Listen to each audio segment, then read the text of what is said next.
Good morning. My name is Mark White, and I'm the CEO and President of Work Wellness and Disability Prevention Institute. I'm really glad that you were able to join us this morning for our session on employers' management of employees affected by cancer. And I'm going to just run through some of the technical issues. Throughout the presentation, if you have any questions, you can use the chat box to jot down your questions. And then after the presentation, we will be doing a Q&A. I'd like to introduce Dr. Christine Mahau, and she can introduce herself and the other panelists and the presenter. Thank you again for joining us. Thank you, Mark. So I'm Christine Mahau. I'm one of the co-director of the Cancer and Work with Maureen Parkinson, who's the other host for today's webinar. And Cancer and Work is a Canadian website that's hosted by McGill University and BC Cancer, which provides resources, relevant links, and support of cancer survivors, healthcare providers, and employers for the return to work and staying at work. And it has over 500 pages of content, 8 online tools, and videos as well. And today, as your host, we have the pleasure to have as our presenter, Dr. Ziv Amir, who is an honorary professor in cancer survivorship at the University of Salford in the United Kingdom. He is a social scientist with a particular interest in the socioeconomic aspect of living with and beyond cancer. Until 2012, he was the director of the Macmillan Research Unit at the University of Manchester, UK. His research program, which was funded by Macmillan Cancer Support, aimed at exploring the socioeconomic aspect of people disabled by cancer, and included both quantitative and qualitative studies. Professor Amir has led on various studies to identify barriers for the return to work for people affected by cancer by looking at the role of occupational health clinicians and line managers. He is involved in various national, UK, and European committees, networks dealing with vocational rehabilitation for people affected by cancer. Ziv is the executive chair of the Bette Johnson Foundation, a learning organization that is acting as a catalyst for the initiative that supports positive aging. And now I'll hand it over to Dr. Amir, and we're much looking forward to your presentation. Okay, thank you very much, Christine, and good morning, everybody. I'm talking to you from the UK, so for me it's not good morning, it's good afternoon, but I envy you that you're only starting your day now. Right, as you can see from the title of the presentation, I'm going to talk to you about employers' management of employees affected by cancer. Before we actually starting talking about that, I just want to put you in a theoretical framework for that. And I'm going to take a few terms from the organizational behavior theory. I'm sure that you've heard about the corporate social responsibility, and it's called CSR. And we're fully aware that recently more and more companies or organizations prioritizing CSR and holding the organization accountable for affecting social change. The definition of the CSR is a way for companies or organizations to take responsibility for the social and environmental impacts of the business operation. And we have mainly four broad categories of that. The first one is environmental efforts, which probably for example, reduce footprint. We have a category which is philanthropy, donating money, products, or services to social causes. We have volunteering, doing good deeds with nothing in return. And the one which is relevant for our presentation today is ethical labor practices, which mean treating employees fairly and ethically. Another thing which I would like to mention in that kind of organizational theory thing is the HR devolution, which means that HR responsibility actually been delivered or devolved to the line manager. That is not a new phenomenon, but for the last few years, it is becoming more and more familiar with organizations. And obviously, there is a vast extent of this devolution between part of HR activities to the whole of HR function. And so as with any other thing in our life, there are pros and cons for everything. So for the HR devolution, the pros are that empowers line managers, give them some kind of more activities, enhance their management, close proximity to the employees, overall improve the people management process. That should be the pros. However, there are some negative cons for that. It's, for example, the lack of line managers' HR skills, and increasing the workload, which in most of the cases is a bit too much for them. Another thing in that area of theoretical background is another term which is called rhetoric reality gap. This is a gap that develops between what the organizations or the companies say they do and what they actually do. And this gap can arise between organizational policies relating to the management of people and the experience of those employees. So there might be places or workplaces that they do have policies, but nobody or no one of the employees can actually know about that or can experience that. Yeah, it might be a gap between policy prescription as to how ill employees should be supported and the treatment that they actually received. The focus here is the ability of line managers to comply with these organizational policies on the provision of workplace adjustment and employment security for ill or disabled workers. In reflection of these contradictory policy requirements, weakness in support of line managers and work and budgetary pressure gave the rise for this rhetoric reality gap. I would like you to remember this one because at the end of my presentation, I'm going to get back to that and just show you how what is found within context of the employees management actually suitable for that kind of theory. Okay, cancer survivorship statistics. Globally, we're talking about 14.1 million people are diagnosed with cancer worldwide every year. Of those, 8.3 million cancer-related deaths, so the rest actually living. In the EU only, we have around 2.7 million people diagnosed with cancer each year, and both the growing of the population and the aging of the population will increase the burden of cancer in Europe. So this is kind of a growing population here, which will go year by year. Obviously, there are two reasons for that. We have better effective treatment and better early diagnosis programs, which actually have a direct influence on the increase of number of survivors. However, cancer and its treatment have an effect on the physical. So those people actually carry on living long time after the diagnosis and not living problem-free. They still have a lot of problems, which probably that's not the case to talk about that, but they have problems and they're actually still having a burden on the health service and the society as a whole.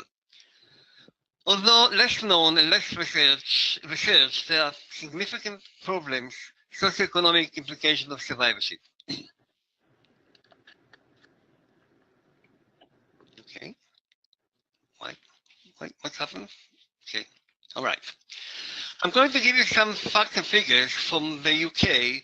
However, there is some, if you are interested in Canadian figures, you can find it in the Cancer and Work website, as Christine mentioned before. And it is www.cancerandwork.car. So if you go there, you can find some more information which are relevant for the Canadian situation. As far as the UK is concerned, there are over 100,000 people of working age are diagnosed with cancer each year. Over 700,000 people of working age are living with cancer in the UK. So we're talking about quite a significant population. In the UK, more than 2 in every 100 people of working age will have had cancer diagnosis, and around 1 in 400 will be diagnosed with cancer each year. So, and again, as I said at the beginning, this tendency is growing and growing. Over half of the people with cancer, 52%, who were in work at the point of diagnosis, were not informed by health professionals about the impact of the cancer diagnosis, what the impact that diagnosis might have on their working lives. And that's another issue that I'm going to get into that, but it's a lot, they have some information about that, why that's happening. But majority of people actually don't have any kind of information or any kind of knowledge what will be the effect of their disease or their diagnosis on their working life.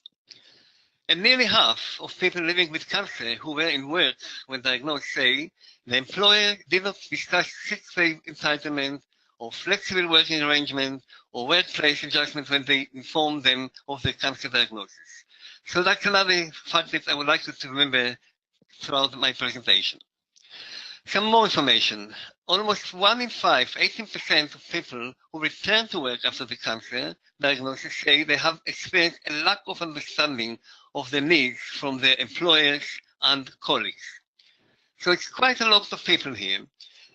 More than half, 57% of cancer survivors who were in work when diagnosed had to give up their work or change roles as a result of their diagnosis.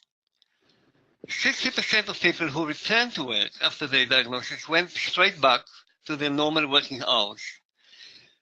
Some of the reasons for giving up work were 43% say that not being physically able to work, a quarter, 25% say not being emotionally strong enough to work, 18% say they're waiting to spend more time at home, 15% say that they didn't receive enough support from their employer, and 13% say that were not permitted to work flexible hours. But I think, although we have different numbers here, but I think the last two reasons might be affected. The first one, which is the not being physically able to work. I would assume that if the employers would suggested, offer them flexible hours or adjustment for the workplace, they might be feeling better and more physically able to work. That's something which we haven't got any information about at the moment. In that case, I think it's not only the burden of cancer, it's not only on the society or the health service or on the employee or the patient himself or herself. There is some burden on the society as a whole or on the employer as well. And although we don't have a lot of evidence about that, I found out two things here. A calculation of the burden of cancer in the EU shows that the cost for loss of working days was around nearly 9.5 billion euros only for that. So it's a lot of money here. Another thing which came from Australia is a calculation of the expected lifetime cost for all cancers borne by the employer in Australia is $220 million or $700 million per person. And this is largely consisting of overtime and management costs of temporary absenteeism, search and hiring and retraining costs for workers that leave paid employment. So, and especially when we're talking about senior people, senior employees, to replace them costs money, and sometimes the employers are not aware of that. And I think, again, that's another thing which I'm going to get back to that when I'm going to conclude my presentation. Okay, cancer and work. There is a strong body of evidence which shows that returning to paid work after cancer is of increasing importance for the employees. And when I started my work in this area, that was a long time ago, we found out quite a lot of people said that getting back to work was the second important wish thing for them after actually being alive. Yeah. However, although it is, many people actually say that's very important for them, however, a significant proportion of survivors end up unemployed, retired early, or change job more often than those without cancer. There might be various variables that can impact the transition back to the workplace. And my colleague, Michael Feuerstein, with some of his colleagues, actually put together a theoretical model which might explain what are the different factors or different variables actually influencing or have any kind of association with the outcome, which is return back to work or maintain the employment. So this is the model of that. So in the right-hand side, this red, whatever you want to call it, box, which is called the outcome, we have the return to work, workability, work performance, and sustainability. I think that what I'd like to stress here, that recently, what is the most important outcome here is not only the return to work, it's actually the retention of work. So many people after cancer diagnosis manage to get back to work, but then leave it for quite quickly after that. So that's not the desirable outcome. I think what we're talking here is the retention of the work, is people actually coming back to work and still staying there. So let's see from this model, what are the main factors or the main group of factors which actually might have some influence or impact on this desirable outcome. So at the top level, we have the cancer survivors characteristics. And I'm sure that you're fully aware that age and gender and race of the employee might have some kind of influence on if and how, in which way he will consider getting back to work and actually maintain that. The same with the mental status of the employee, the socioeconomic status of him, and the ethnicity. At the bottom line, you can see the policies, procedures, economic factors, which are on the macro. We talk about organizational situation of the country, we talk about private, public, or the third sector organization, the legal system in that country, and obviously the situation in Scandinavia is not the same as in the UK, and maybe the situation in the UK is not the same as in Eastern European countries, so that should be taken in consideration. Factors actually influence this kind of outcome, and obviously the financial situation of the country. But in between, all of these blue things are the most important thing here, which actually have related, which are related to the outcome here.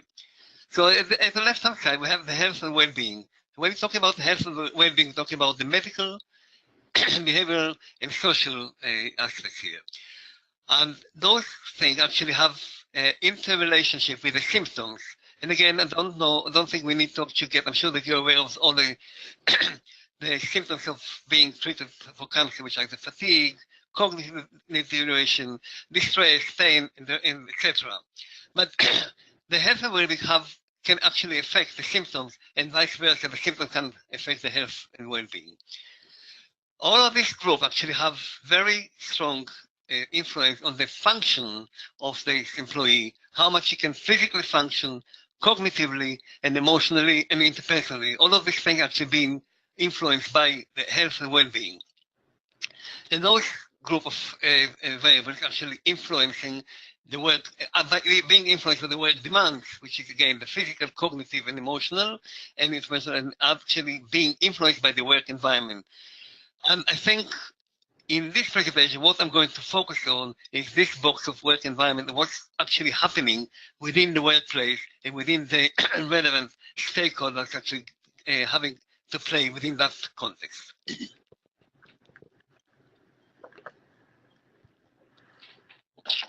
So, as I said before, you can see from this model, there are various stakeholders that should play the role in helping people diagnosed with cancer, return or maintain their employment.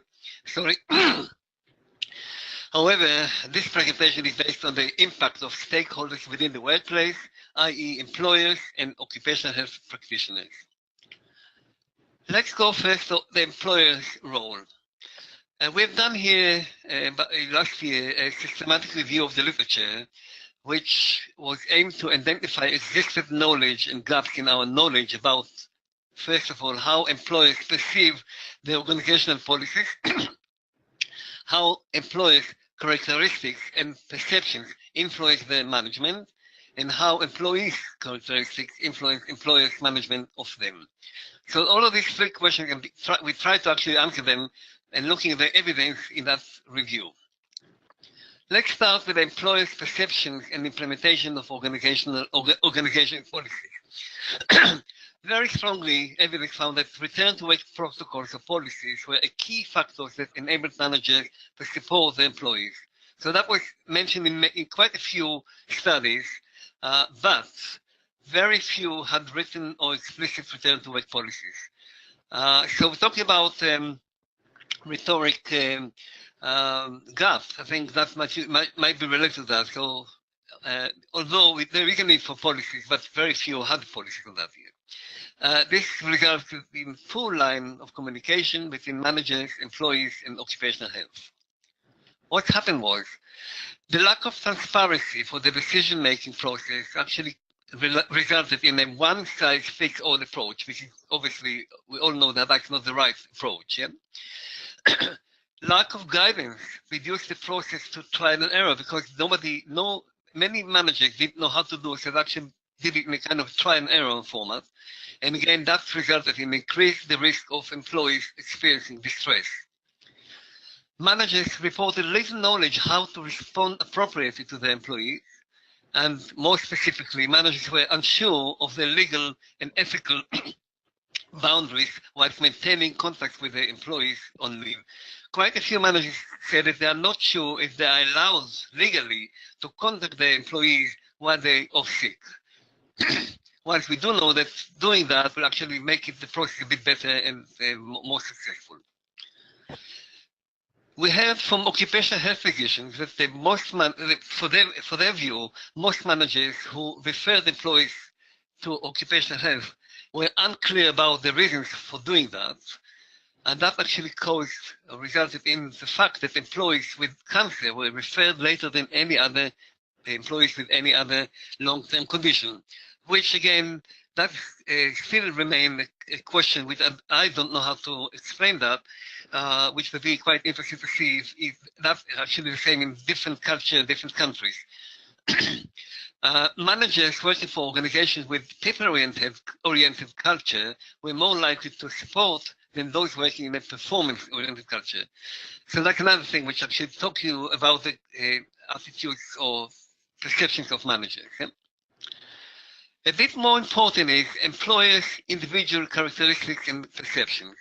And what I'm going to do now is actually present to you a study which I've done quite a few years ago. But in that literature review, we couldn't find anything in that scale after that, which is documented in the literature. So I think that's at the moment is the only thing we've got, although it's not a massive importance. So the survey of deaf-line online managers was aimed to explore managers or supervisors' attitudes towards managing employees with cancer diagnosis by addressing the following questions. Can factors underlying supervisors or managers' attitudes be empirically identified? Can we actually identify them empirically? And are there any meaningful differences among the identified factors based on demographic variables or organization types? So what we've done, actually, that was quite a few years ago, we've done a review of the rehabilitation literature and information from in-depth interviews. And we actually had an in-depth interview with 12 supervisors and actually got together some kind of issues to include in the questionnaire. And the questionnaire was included items covering the following themes. Emotional burden of the line managers to actually employ somebody with cancer diagnosis. Issues around striking the balance between the individuals and the organization needs. Attitudes towards employing people with cancer. Support from senior management, which is normally the HR, and skills to cope with these eventualities. So the questionnaire was 14 items, and that was circulated online to supervisors working in the public, private and sectors, and small to medium enterprises. Respondents were asked to actually rate their agreement on various statements. Okay, what we found? First of all, we had a total of 370 line managers completed the questionnaire. The distribution between the gender was quite okay, nearly half and half. The majority, 60%, had worked for the same organization for more than 10 years. We're talking about not newly appointed managers, we're talking about fairly senior managers here. And a quarter of them had managerial responsibility, past and present, for employee with cancer. But you see, only a quarter of them had anything to do with cancer. You can look for some other characteristics of the sample. So we're talking about not very young managers, talking about middle age. We're talking about mainly large organizations. I don't know if in Canadian concept this is 500 to 900 employees is large, but we actually categorize that as large employees. But I think it's more or less okay. We have quite a nice split between the various sectors, private, public, voluntary, and most of them actually supervise a nice size of employees. So I think that we're talking about quite senior and experienced manager here. So let's see what we found out. What are the main factors that we actually found out from that? The first one, we named it fearful attitudes towards cancer survivors. And that factor was composed by 7 items dealing with the negative attitudes and misperceptions about people with cancer and their role in the workplace. Just to give you an example of a question, for example, individuals with cancer are not able to perform their duties and other things on that level. So we can see from that the average score was 1.88, which is not very high. So there was quite a significant disagreement with us, which is a positive. So a low average in this negative thing is good thing. The second factor, which we named supportive attitude, composed of 4 items dealing with positive attitudes towards the return to work process of employees with cancer. And again, example of a question here. Individuals should be legally entitled to adjustment in the working duties. We had a better, higher average score here, which is 3.9, which means that there are higher agreement with us, which again another positive thing for that. The third factor is supervision burden, which is composed of 3 items dealing with additional demands placed on the manager or supervisors to manage employees with cancer. And here we have 3.33, which is not low and not very high, but again significant. So managers really had some problems with the additional demands and on their workloads. The fourth factor is maintaining normality. That was composed of 4 items dealing with the maintaining of sense of normality for employees with cancer. And again, an example for that is returning to work during treatment helps normality and should be encouraged. We can see that it was higher average score for that, which means that there was quite a strong agreement with that. The last one is financial benefit issues, which composed of 2 items dealing with financial benefit issues for people with cancer. And again, as an example, individuals with cancer should not have to work for financial benefit, or individuals would be better at home than to work for financial benefit. And as you can see, we're quite a low agreement with that, which means that people really, most of them think that that's the case. So we've done a kind of multivariate analysis of variance, and we ran a series of MANOVA tests to see if there is any kind of association with demographic or organizational variables. So mainly, no significant effects were found with age, time as managers, and experience in managing employees with cancer. However, we found a few significant differences, which are female managers reported less fearful attitudes towards cancer diagnosis than men. Women also had more favorable attitudes towards maintaining normality for employees. Females were less concerned about additional workload burden as a result of managing employees with cancer than men. And we have a special category which was the school managers. And again, that's not very significant, so I don't think we need to talk too much about that. So to summarize this piece of work, line managers actually, or supervisors, have both positive and negative attitudes about employing and retaining employees affected by cancer. As far as the positive, they really agree with the importance of cancer survivors being provided with the support in their effort to return to work. and the role this workplace should have in that kind of process. However, the negative, which we have to make sure that we remember that, is they have some doubts about the survivor's ability to engage in the workplace activities, and they have some doubts about the ability to meet the demands of them, which actually put on them by the senior management, which is mainly the HR. As I said before, managers reported difficulties in managing people with cancer diagnosis, and even more important was the lack of support and guidance from senior management. That was really a very, very strong cry here to say, really, we don't know how to deal with that. So it was very nice to actually devolve from HR to line managers, which we can understand the logic and the rationale for that, but to actually throw it without giving them any kind of support and don't help them how to actually juggle between the different and contradictory demands is not a very good practice.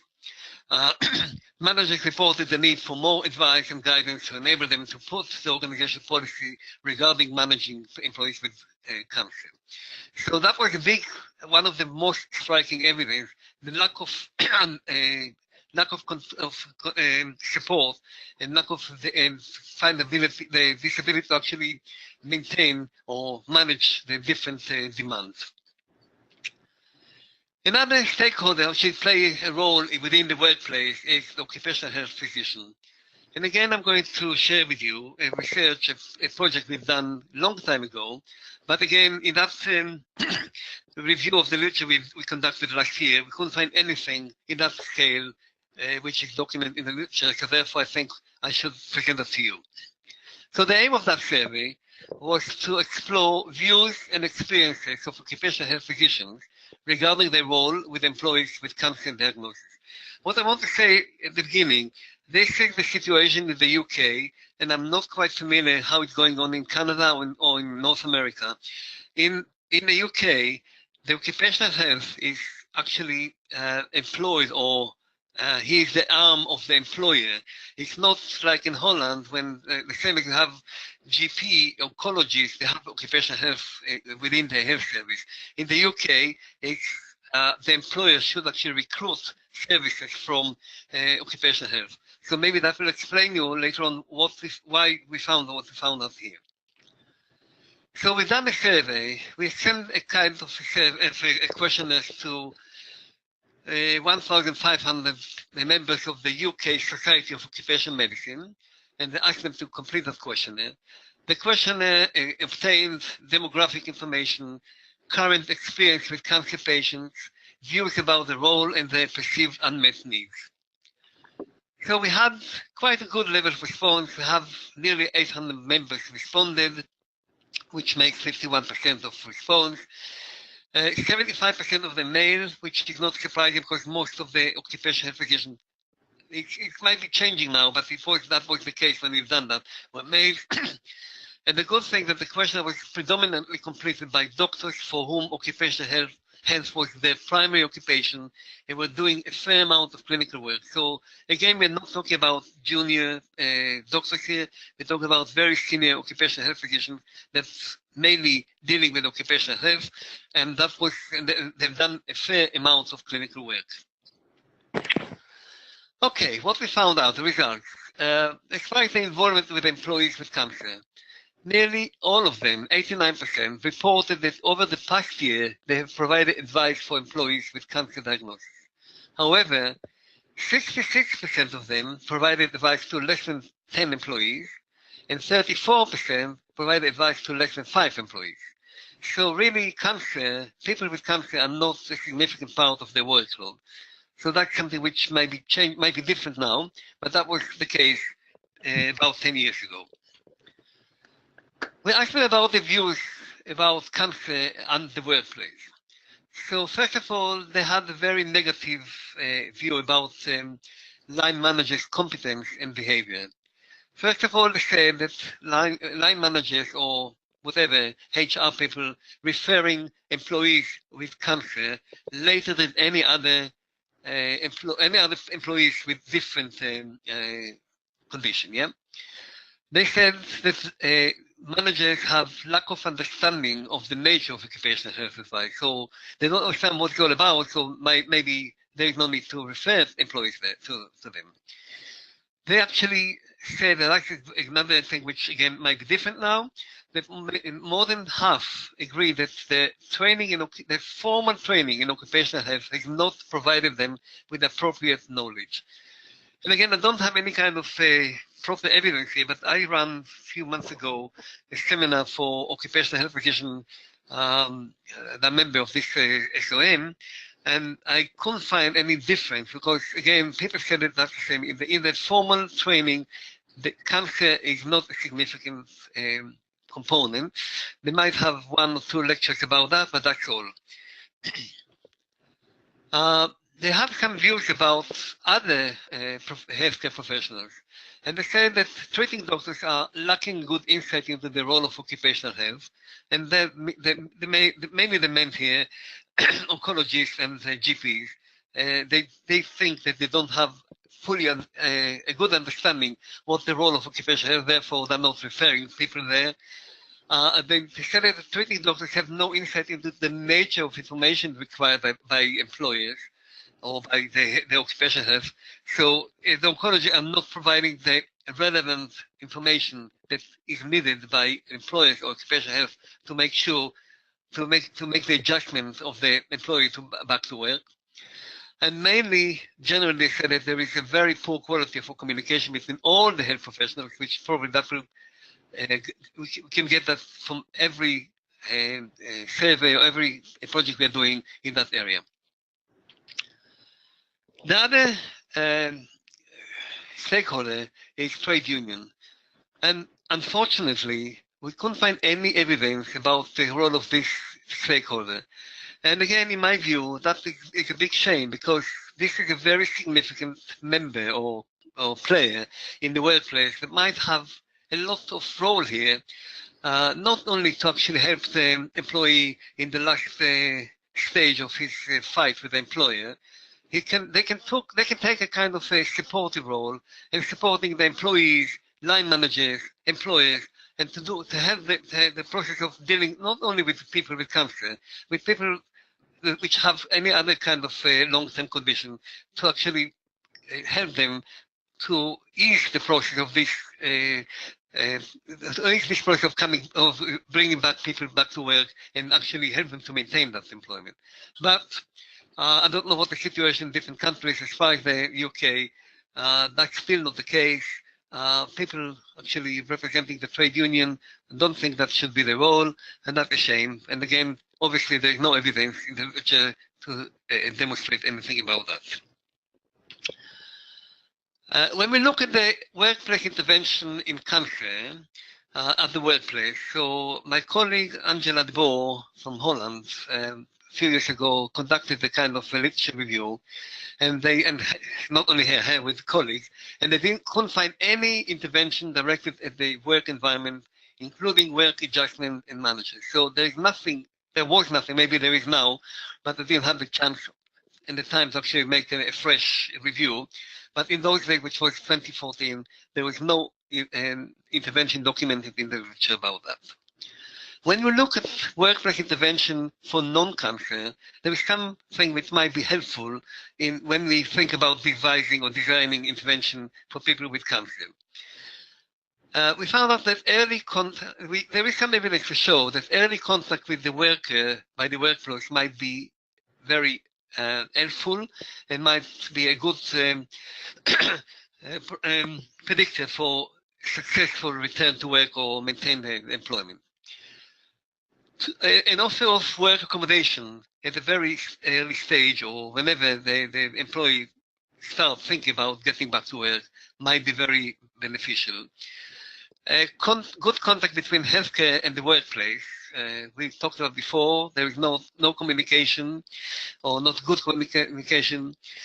Ergonomic worksite visits in the environment of an individual responsibility for return to work coordinator. So what actually suggesting or recommending him that within the company, within the workplace, there should be somebody who has a kind of expertise to look at the ergonomic aspects of the work side to help people with all sorts of disabilities to come back to work and getting back to what they used to do before they became ill.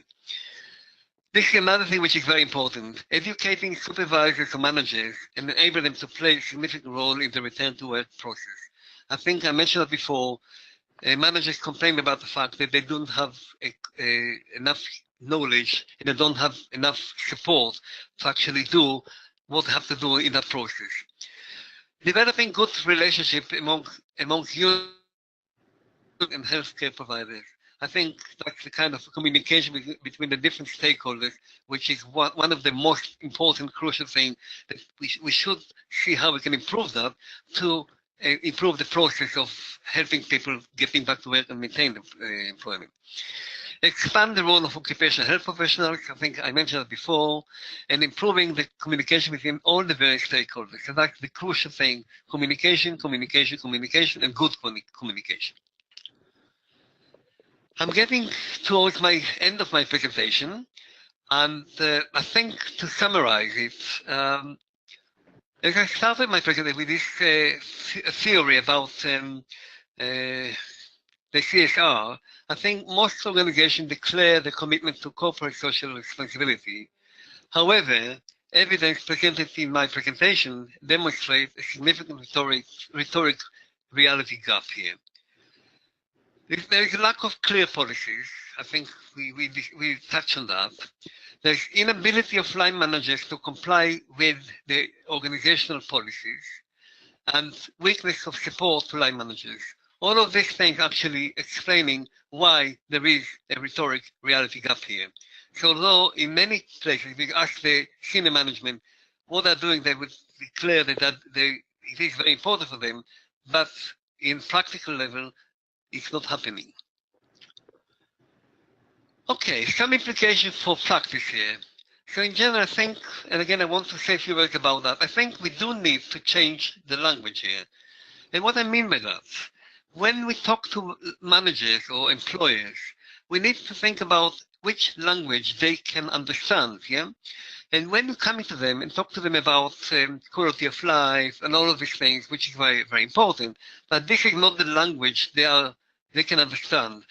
We need to actually come to them with some kind of very strong evidence about the cost. And I just want to refer to what I said at the beginning and ask you to remember that. There is a significant cost for employers for not doing what he has to do and to actually retain and bring back his employee back to work, and because we're talking about a senior member staff here. And I think when you're going to talk to the manager, we have to talk to them. He really interested in knowing how much I'm spending now, how much I'm losing now, how much it will cost me to do some kind of intervention which we're going to offer them, and how much I'm going to save from that. And that's the only way we can actually talk to them, and the only way I think they might understand what we're talking about. That. So that's what I mean by changing the language. And for that, we need something which I'm going to mention shortly. We need some evidence to show that. I think it is quite clear throughout the presentation that there is a problem with the quality of the communication. We need to make sure how we can improve communication, the quality of the communication between all the stakeholders, which are the healthcare professionals, employers, within the HR, like managers, occupational health, treating doctors, and the employees themselves. Yeah? In practice, what we need to make sure is that there is a clear organization policy in place, and as we heard from the evidence I reviewed before, not every workplace has a very clear policy in place. It's not only to see that there is a policy, we need to make sure that everybody in the organization is aware of this policy and understand and know how to actually operate under that policy. There is a great need to educate and support line managers. I think this group of people are the crucial stakeholders actually responsible for the whole process in general. Increase the involvement of occupational health and trade unions. I think I mentioned before, they're not involved enough when we talk about people employed with cancer. When we talk about areas for further research, I think what we need to do is we need to think about designing relevant intervention to take place at the workplace. And again, the issues that described for the non-cancer intervention might be quite useful. And there is a need to think about more intervention and to evaluate the impact of the intervention, and maybe to first of all to evaluate the feasibility of this intervention.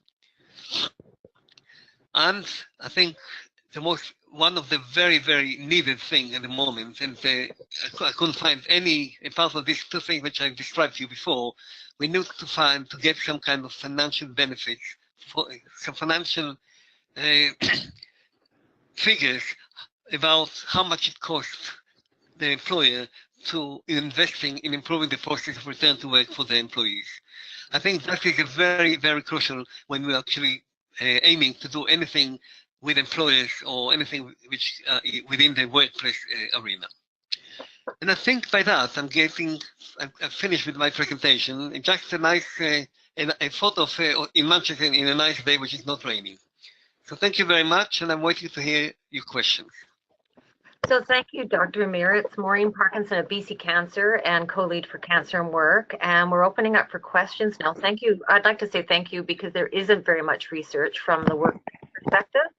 So your insights and regarding kind of what has been shown in the research and also directions for research is very much appreciated. So we're opening up for questions. So people, if they want to put in the chat line their questions, and we have a few. So I'd like to start with here in the box, can you go back to the slide that refers to people-related cultures versus performance-related cultures, just for a couple of minutes, so I can note the research reference at the bottom of the slide. Which slide? Sorry, which slide? Actually, just an FYI, this is going to be recorded, so I think actually people will be able to reference this. Okay. They can go back and listen to it.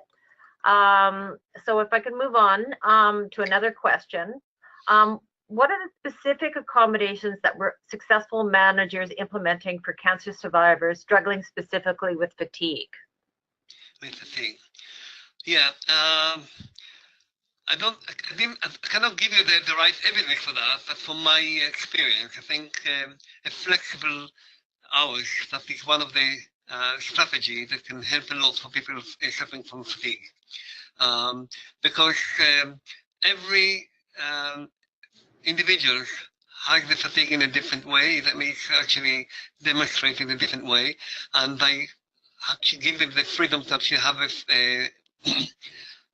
to work in a different kind of hours might be quite helpful. Okay, so another question, the rhetoric-reality gap. Has there been scientific research done that supports this? Can you point me to researchers or related articles? If you can email me the question, I can do that. I don't have it now in me. I'm at home now, but I can get back to the person and give him some answer for that. But I cannot do it at the moment. Okay, fair enough. If you can email me the question, I'll deal with that later on. Okay, tomorrow. Okay. So I have a question, which is from, there's been discussion about better communications with stakeholders, and I'm wondering, what do the employers need from the healthcare providers to enhance return to work at the work site? Yeah, I think what they need is the information, not really the clinical or medical information, which probably doesn't say anything to them. What is the impact of that situation on the working life, the working condition, yeah?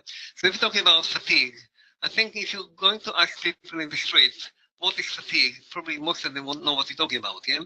And just to give you an anecdote, in one case, we actually talked to employees and this employee is very, very fatigued. And he said, what do you mean fatigue? He said, I'm tired as well. They don't have a clue what is fatigue. So they need to actually understand what are the consequences of the treatment of cancer and how that actually related to the workability. Yeah? So one of the examples is the fatigue I said before. Sometimes you have to explain them the cognitive problems with after treatment. So and do that in a way that it's related to the work ability and don't leave the clinical and the medical term. So the whole thing should be in a kind of people at the workplace can understand what it's all about. Okay, great. So I'm having a request here about, is there possibility for you to share your email address? Should people have other questions? For me, Yes. my email address. Yeah, by all means. Do you have it or shall I give it to you now? Sure, why not give it now? Okay. So my email address is Z for you, Z.Amir. Yeah? Yeah, At, okay.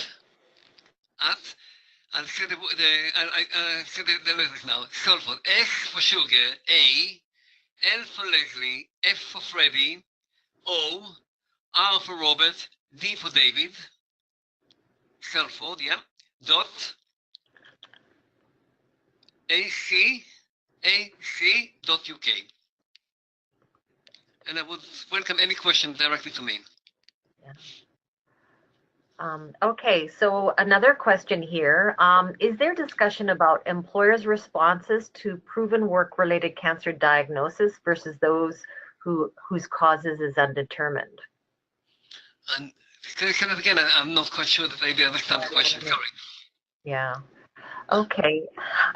You mentioned about more support for the line managers in terms of that. Can you again? One of the things that comes up, the Canadian Partnership Against Cancer did a study looking at employers, and they found one of the challenges for the line manager was managing productivity. So again, you know, trying to accommodate return to work, but at the same time being expected to produce. Do you have any comments? Yeah, that's one of the challenges here, and that was reported mainly all of the line managing that took place in that. Yeah, on one hand, they fully understand the rationale for having the responsibility for that project, and they really understand and appreciate that they need to actually comply with the policies. But they really suffered from, sometimes they didn't understand how to actually cope with the different demands here. On one hand, they need to produce, they have to produce, and on the other hand, they're actually being asked to do all sorts of adjustments for the employees, and they found it difficult how to actually cope with these contradictory demands. Overall, what I said, that there is a problem with the HR people or the senior management not always appreciate the difficulties that they actually need to deal with, and actually throw on them all sorts of demands to do that and that without really understand that they have some promise with that and give them the right support for that. So is that what you want to ask? Okay, great. Thank you. So is there any other questions? Maureen, if I can, it's Christine. I have a question. So, Dr. Amir, you were mentioning the importance of, educating occupational health employers to the specific difficulties that cancer patients can have, such as like the difference between that cancer-related fatigue versus general fatigue that we all can experience from working and all the life demands. So, considering there's a difference, do you think that there should be that we should have a separate return to work policies for the management of return to work following cancer, specifically for cancer patients, as opposed to other kind of reasons for returning to work following an illness, let's say? Yeah, the answer is yes, and I'll tell you why I think so. Although theoretically, I think we need to consider people with cancer as with any other long-term condition. But because cancer, the big C, actually has some kind of connotation within people who are not in the medical field, I think, again, I'll tell you why I'm saying that, because one of my explanations for the fact that employees with cancer are referred to occupational health later than any other health condition, is because there is a lot of sympathy to people with cancer, and quite a lot of people think that maybe after having cancer, the last thing you need to do or to think about is asking them to get back to work or to help them to get back to work. So maybe there is a need for, maybe for the time being now, to have a separate policies for cancer than for other things. But again, maybe in the future, there's no need to actually separate them. But at the moment, because cancer still is considered by the lay people as something different. So maybe there is a need for that. But again, we can actually discuss it, and you can convince me that I'm wrong. But that's my initial response for that. Mm-hmm. And just to pursue on that, I'm thinking that it might also help people to disclose their cancer diagnosis, because looking at your results that you presented, the case managers have very few cases of cancer, but that may not reflect the true reality of how many people in their employees have cancer. It's just so many right now do not disclose for multiple reasons. But if they knew that there was a separate return toward policy for cancer, for people who've had a cancer diagnosis, perhaps there would be a more like openness to disclose, and knowing they would get the support, adaptive support. I agree with that. And again, although we haven't done any kind of research on that, but I think there is some people actually prefer not to disclose the cancer diagnosis to the line manager. And I know from different kind of projects that they prefer to talk to the HR rather than to the line manager. But I think that we found out in the previous work that we looked at different health workplaces to see from the employee's point of view. And I think what we found out is a kind of a psychological conflict between the employee and the employer, which actually determine whether I feel easy to come to you and talk to you about that, or maybe not. Yeah. So the disclosure is actually depends on the level of relationship between us, even before the cancer. Yeah. Yeah. Just from my personal experience, I had an employee that she had cancer, and she preferred to disclose it to the HR. I've heard that from the HR manager. So it's really up to the relationship between the manager and the employee. Yeah. Great observations. So I think we've come to the end of our session. I'd like to thank you, Dr. Amir, for this very informative presentation. And to remind people that this is being recorded, so it'll be available on the website. And again, thank you, Dr. Amir. I hope we didn't put you on the spot in terms of sharing your email. So if you have any further questions, maybe we can put that on the website as well, and so people can reach out to you. Yeah, you are more than welcome. And again, if anybody would like to ask me questions later on, please don't feel free to do that, and we'll be more than happy to address them if I can. So use my email address and send me the emails. Yes, and thank you, Ziv, Christine, and Maureen, for your time with us. Okay, thank you very much, and have a great day.